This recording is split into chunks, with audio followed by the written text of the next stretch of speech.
Hello and welcome back to another episode of Craftblock SMP. We're back at spawn. I did fix all my items that got deleted for the most part. I'm still finding a few new things and there's obviously stuff that's still missing. You know how it be. But anyway, it is currently like over halfway through the month and I'm just now getting to this month's update because I am good at this. So we've got Stargazer Sif. It's a funny name. Anyway, he sells this. It's cool. Basically, cool new sword. And it looks like this. And because of the way the texture pack is, it doesn't actually have like a sword model. It's just like a big stick. And Max doesn't know how to actually give it like a pixel art model. It just takes it from the side view. And the side view is completely linear, as so is the sword technically, but you know. Anyway, it's sharpness 6, fire aspect 3. That's the special thing about it. It's unbreakable, which is nice for mending farms. It is missing knockback, but I know some people don't like knockback. So, you know, that's fine. Mending and unbreaking it doesn't really need, so it's pretty much just a direct upgrade minus the knockback. It is just a diamond sword, so if we did take the resource pack off and just use the old one before the lunar sword update, we would find that it just looks normal again. And that's how I'm going to keep it for now. So probably going to put that one back in storage and hope that storage doesn't get destroyed again. Hey, you know how I was just reviewing the new things at spawn? Well, it happened again, and there's more new things at spawn. That guy's still there. This guy is mute. I don't know if it's meant to be like that. A name is Obenz. That's an interesting name. This guy over here, he sells banner patterns. And he says things. What do you trade? Tell me about Obenz, blah blah blah. And then that just teleports me to me. I don't know what it's supposed to do, but that's what it does. So, you know, that's fun. So that was all added by Max. And we got the brick and granite floor here. I'm not sure what this is. It's nothing, apparently. I don't know, maybe it's a work in progress still. But then over here we have my terrible edition. So we used to have a lot of polls on the server as to what villager we are going to add.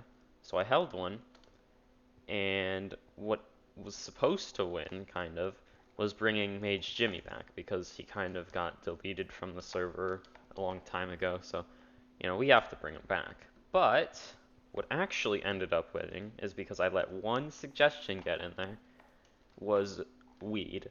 That was it. Just weed. So I had to figure out how to put that into a villager. So now we have this guy. And thanks, Alan, for the suggestion. You know, weed villager. That's really funny. So yeah, now we got weed on the Craftblock server, which is really just something else. And so is that. What is... Man. Anyway. As you can see, when I hold it, I lose 3 hearts because it's got -6 max health when in the main hand. And if I eat it, oh well, I'm not hungry, but you know, if I did eat it, I'd get nausea 5 for 15 seconds, which took a bit to implement. I learned a lot about command blocks and villagers while doing it though. Anyways, I made some rough plans for what we're going to be doing today. I dug out this bit of an area. This is just a fraction of what I want to build.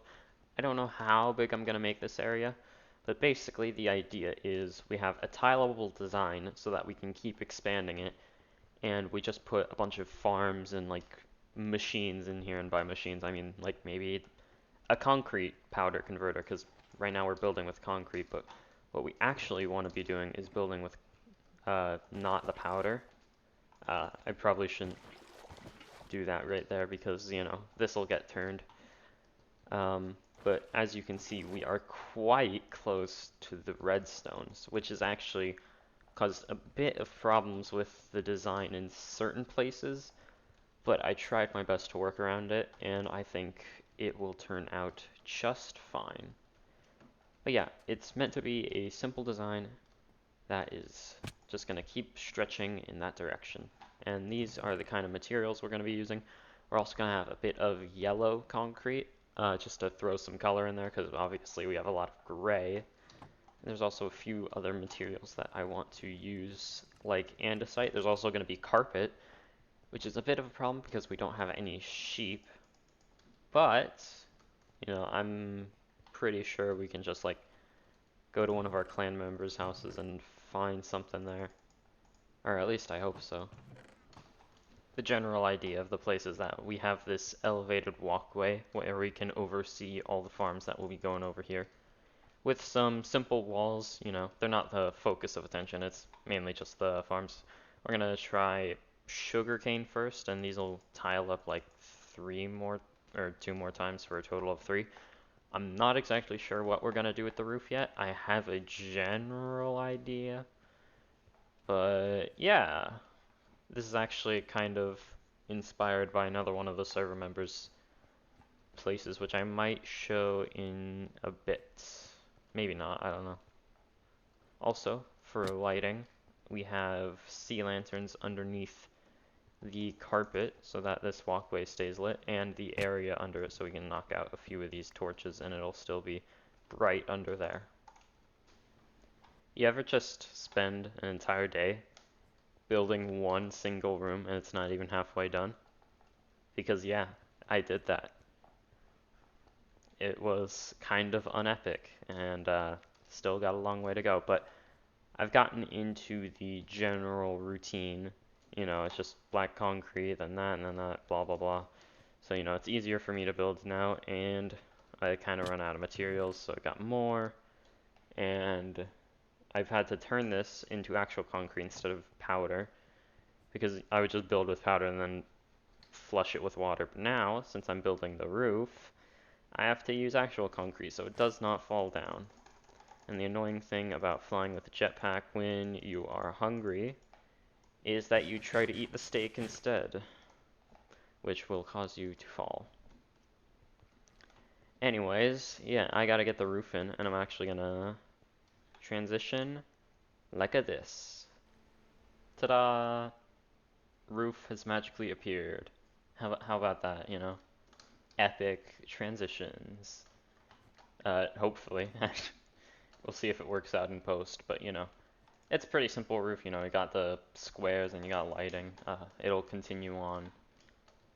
And it's pretty simple, but that's the idea. Just a simple pattern that's easy to build. And I think now we can actually start work on a farm. And, it'll help with the lighting situation since there's actually something there to light, so we can incorporate lighting into our builds. And for building materials, we're going to mostly use sandstone, just to give this a bit more color. It's a bit grayscale right now, and we've already got this yellow here, and some yellow here, and we already have sandstone, and yellow here. So, colors, they work. We're just going to build a sugarcane farm, and we're going to actually use, instead of regular hoppers, we're going to use hopper minecarts. Hopefully, I can figure that out. Yeah, we'll see. There's a bit of bad weather where I'm recording, so you might hear some thunder in the background. So, excuse that if it comes up. But the general idea behind this farm is that we're going to have a row of sugarcane instead of like the most efficient design, which is to have 1 water and then 4 around it, and then, tile that and manually break it. But this is going to be completely 100% automated, and with the new introduction of waterlogged blocks back in, like, I don't know, 1.13 I think that was, the whole aquatic update, we can actually waterlog these stairs, and they will count towards being able to plant sugarcane, and it won't flow out everywhere, so it's just like sandstone. Reason I chose sandstone is because, I wanted to have a block that has a stair variant. I don't know why I'm doing hand motions, you can't see that crap. Yeah, so we cover it over with sandstone blocks. These blocks are actually not too important to the build. We could leave them out, but I do want to put sea lanterns like every 3 blocks. So we just knock these out and then put these in. I'm not exactly sure how long I'm going to make this design. I'm going to stop it here for now, but I'm probably going to extend it a bit longer. And then we're going to have pistons all along to help push the sugarcane off at the second block when it's ready to be harvested. And then to detect whether it's ready to be harvested, we're going to have a line of observers on top of the pistons facing at the third block of sugarcane, not game. So we have these running along like this, and then we get some redstone, and you'll notice that all the redstone is connected. So like, let's say sugarcane here grows up, it's gonna trigger like 15 pistons, which, you know, is fine. It isn't a problem that it place your bets. When is it gonna fire? Oh man, there it goes. And there's a bat around here somewhere. I wonder where. Alright, let's see the results. First harvest, what did we get? 21. That's the that's the funny number from a few years ago. Good. So yeah, it is working. Hooray! Oh, and we had a harvest over here too because the redstone's connected. Well, isn't that something special, huh? So technically we got 33 from that. So like half a stack of sugarcane. Pretty good, pretty good. Kaboom. And a majority of it landed on the concrete, which is where the minecart is going to be. So that's good. 4 more layers in another day of my life I'm never getting back. And we have expanded the sugarcane farm to 5 layers. So, you know, that's a lot. Each row is 21, and we've got, looks like 6 rows, 7 rows actually. So 7 by 5 by 21. You can do the math on that. It's a lot, I'm sure. So 7 times 5, that's 35. So 35 times 21. I'm not sure what that is off the top of my head, but you know, it's a pretty big number, I'm sure. And most of the sugarcane will be landing here. I did a few tests. We're not going to have too much problem with it flying out. I do have these glass barriers that's supposed to prevent things like this. Just a casual half stack sitting there, so I could probably put another glass block right there. But, you know, if it becomes a big enough of a problem, we can. But the minecart's probably going to swoop through there anyway, since it's got to go between the rows. And, you know, speaking of the minecart, there it is, in an instant. Ta-da! Minecart's there. I know we also have this nice yellow and black border that just, like, demarcates where the farm is, so everything's included in that border. It could push this in one, but, you know, I think it's nice to just have a strip that's not covered by rail. So obviously we have this minecart. This stop is just temporary. It goes around and comes around, and you'll see it. It's not picking up sugarcane because it's full, because this thing produces a lot of sugarcane, believe it or not. And when it comes to the end here, it just comes back around and stops here. So now we need to make an unloading station for it, which I have started to prepare for over here. Now we've got an axe, we've got birchwood, don't need this water here anymore. And we can start to plan out what we're going to be doing here. Just grabbing the wrong block there. Yeah, you know, it's whatever. So I was thinking we could have a glass platform in between these two little supports we have here, so it's kind of mirrored on either side. And this is 5 blocks wide, which is quite helpful because, you know, it's always easier to work with odd numbers. And we don't need lighting here, you know, because it's glass and mobs can't spawn on glass, which is the main point of lighting. Other than seeing, of course, but, you know, it is what it is. So we're also going to use sandstone slabs on top of this, even though it is lit by the lanterns. And on this platform, we're going to have a bunch of hoppers and a bunch of chests, which I do not have in this little project box that is oh so messy. We can also use carpets, like we have here, to cover up these and hide sea lantern lighting. We're gonna have holes in between here and gray carpet on top of it to hide some lighting. You know, it just sent the minecart around the farm and it should have picked up some sugarcane. And now we can follow it under the bridge and up to this monstrosity, and it will unload its sugarcane slowly but surely. And we can actually observe it. So that's quite a bit, actually. I don't know if it's going to be able to hold up with the throughput of this thing, but hopefully it will. The redstone here is pretty simple. We have a comparator. It detects if there's items here. It sends it to this torch. When it's off, it unpowers this powered rail, and the minecart stays. And then when it's empty, the opposite happens, and it becomes powered, and it leaves because it's up against a solid block. This rail system's pretty simple. I had to curve it a bunch of times because of the way that rails work, and this was blocking it. So, this is fully functional now, or at least it should be. We'll have to see if the minecart gets stuck when the chunks get unloaded. But, you know, for the most part, I think this project is done, so we can kind of disband this box. I say done, all of that area over here is still not finished, and we can see the minecart go again. Fantastic. And we can see, I already had some in here, but you know, this got added, so we have a fully functioning sugarcane farm.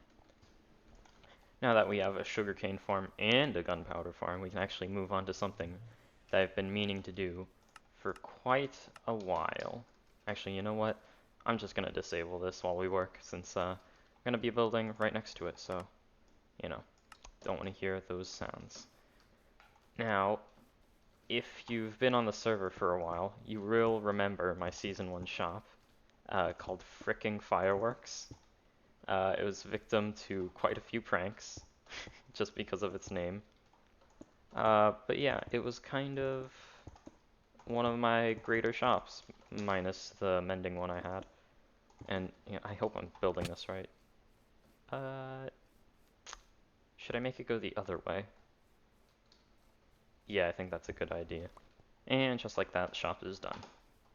No, not really. I've never been much good with organic roofs, or trying to like imitate a shape. I know the firework rocket is a lot more sharp than this, but you know, I think this looks better than realism. We've also got a few more building materials in here. Got some black wool that is going to imitate the fuse. So I'm gonna have it come out maybe here. I should probably grab my shovel. That would be a good idea. Have it come, oh wow, okay. Have it follow kind of a curved path. My shovel's a bit too powerful for this. And have it come like this. Maybe get rid of this one. And then like that.